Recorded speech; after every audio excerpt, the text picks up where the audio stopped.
Olá! Pensar que saímos de um aparelho do tamanho de um tijolo para um verdadeiro portal para o mundo, bem aqui, no nosso bolso, é impressionante. A jornada do celular é sem dúvida uma das histórias mais incríveis da tecnologia. Então vamos lá, vamos entender como foi que a gente chegou até aqui. Para a gente ter uma ideia do que estamos falando, olha só essa comparação. De um lado, o primeiro celular comercial, pesando quase 1 quilo, e com uma bateria que, pasmem, aguentava só meia hora de conversa. Agora, do outro lado, um aparelho de hoje em dia, menos de 200 gramas e que dura o dia inteiro. A diferença é simplesmente absurda, né? E mostra bem o tamanho do salto tecnológico que a gente vai desvendar agora. Bom, para começar essa história, a gente precisa voltar lá atrás, pro comecinho de tudo. A era em que fazer uma ligação sem estar preso num fio parecia coisa de filme de ficção científica mesmo. E olha que legal essa história. Tudo começa em 1973. Foi quando um engenheiro da Motorola, o Martin Cooper, fez a primeira chamada móvel da história. E sabe para quem ele ligou?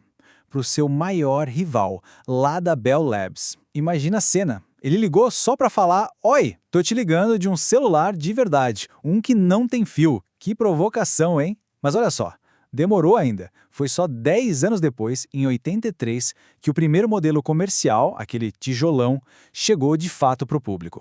A tecnologia que fazia esses primeiros aparelhos funcionarem era a tal da rede 1G. E o que isso quer dizer? Bom, era um sistema totalmente analógico. A única função dele era transmitir voz. Ponto final. Nada de dados, nada de mensagem de texto, era só para conversar em movimento. Só que, claro, essa primeira geração estava longe de ser perfeita. Primeiro, a segurança. Era praticamente zero. Não tinha criptografia, então qualquer pessoa com um scanner de rádio podia ouvir sua conversa. Imagina! Além disso, a qualidade era péssima. A ligação caía toda hora, cheia de ruído. E o preço? Bom, o preço era uma coisa de outro mundo. Era um item de luxo, mas luxo mesmo, custando o que hoje seria mais de $10.000. Coisa para pouquíssima gente. E aí, a gente avança para a próxima grande fase. Chegamos na década de 90 e aqui a coisa muda de figura. A gente vai ver como a passagem do analógico para o digital simplesmente transformou tudo.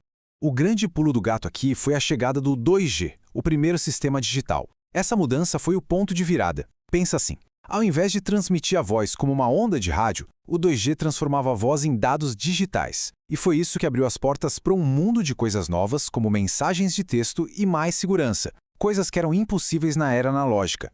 E essas novas possibilidades foram incríveis. Com o 2G, pela primeira vez as ligações se tornaram seguras por causa da criptografia digital. Aí, em 1992, um engenheiro chamado Neil Papworth enviou a primeira mensagem de texto da história. E claro, quem não se lembra dos toques personalizados, os ringtones?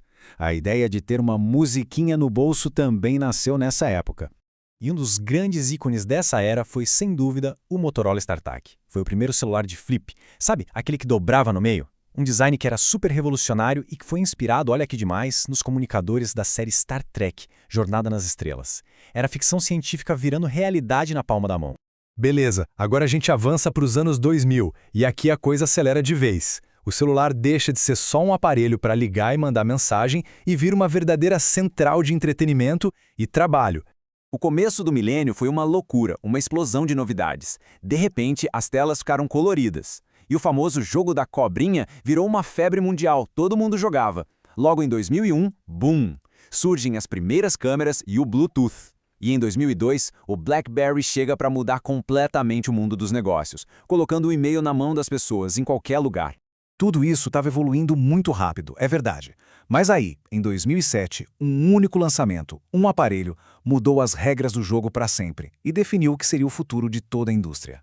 É porque, para pensar, até aquele ponto, com todos esses recursos, a gente ainda usava os celulares com botões, com teclados físicos. Tinha uma barreira ali. Então, o que foi que mudou tudo? O que quebrou essa barreira? A resposta está aqui. O ponto é que o iPhone de 2007 não trouxe só uma, mas 3 revoluções de uma vez só. Primeiro, a interface multitouch, que acabou com os botões físicos e deixou tudo muito mais intuitivo. Segundo, a Apple Store, que criou um universo de aplicativos e programas. E terceiro, a internet de verdade no bolso. não aquela versão super simplificada que existia antes. Esses 3 pilares, juntos, definiram o que é um smartphone moderno. Claro que um lançamento desse tamanho não ia ficar sem resposta. Só um aninho depois, em 2008, chegou ao mercado o HTC Dream, o primeiro celular com um sistema Android. E ali começava a grande competição que impulsionou toda a inovação que a gente viu na última década. E tudo isso nos traz até os dias de hoje, a essa era de conectividade total. E também nos permite dar uma espiada no que o futuro ainda reserva para essa tecnologia. Hoje a gente vive na era do 5G. E o 5G não é só sobre ser mais rápido. A grande sacada é a baixa latência, ou seja, o tempo de resposta quase instantâneo, e a capacidade de conectar um monte de dispositivos ao mesmo tempo. É isso que vai ser a base para coisas como carros autônomos e cidades inteligentes. E o mercado, hoje em dia, ele é dominado por gigantes. Dá uma olhada nesses números do segundo trimestre de 2022. A gente vê uma briga boa entre poucas marcas que, no fim das contas, controlam a maior parte das vendas no mundo todo. E se a gente olhar para o futuro, 3 tendências se destacam. Primeiro, a internet das coisas, que está transformando o celular no controle remoto de tudo na nossa vida. Depois, a tecnologia eSIM, que vem para simplificar tudo, acabando com aquele chip físico. E, amarrando tudo isso, a inteligência artificial, que promete deixar os aparelhos cada vez mais espertos, mais proativos e realmente pessoais. É incrível pensar, né? A gente começou com um aparelho que só fazia uma coisa, ligações. Hoje ele é o centro de quase tudo que a gente faz. Isso deixa no ar uma pergunta fascinante. Qual vai ser o próximo passo dessa evolução? Em que mais essa telinha no nosso bolso vai se transformar?